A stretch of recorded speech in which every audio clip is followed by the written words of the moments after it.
Today, I wanted to talk about alignment. It's something that I talk about quite a lot in my trainings and keynotes because it's a really simple idea, but for me, it had really powerful effects on my life and career. So what do I mean by alignment, and why is alignment something that I say is an antidote to success?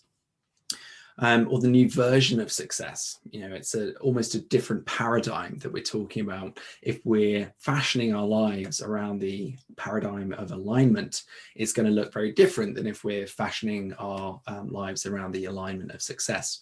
And the reason for that is often the idea of success has been sold to us by society, by our family, by parents, guardians, by our peers as X is what success looks like.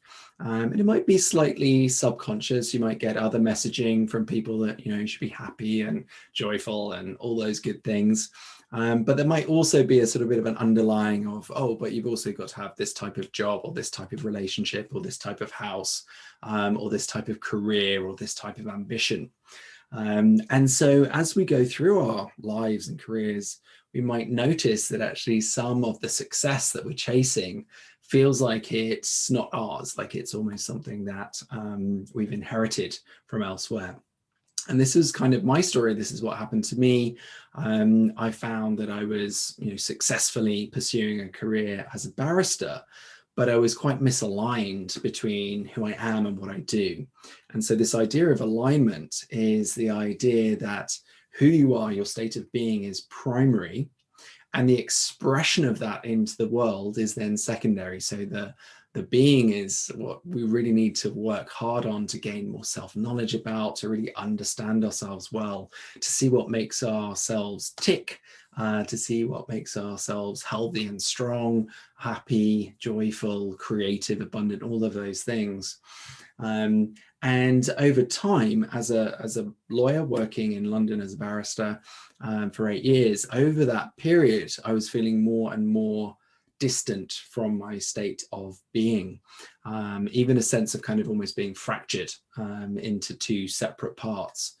And that was a very uncomfortable feeling, and something that I didn't really know what to do with until I had that insight. And my life changed. I went off in a different direction. But it doesn't have to be as pivotal and dramatic as that.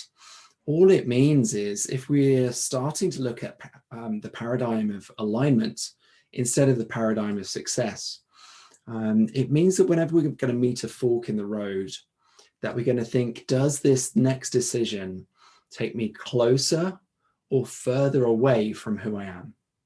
So whatever is my next step, am I getting a little bit closer towards who I am in my being, in my essence? Or am I journeying further away from that?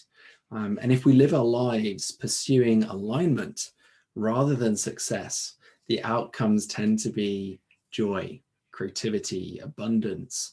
And we still might hit some of those success markers that other people will say tick with, but actually, that's no longer the point. Like if we find ourselves aligned between our being and doing, then actually that state of purpose and happiness is really tied up in it. And we don't really even need the external voices saying, well done. So yeah, I'd be really interested to hear what your experience of these two paradigms of success and alignment are, and what you thought of those ideas. I'll see you next time.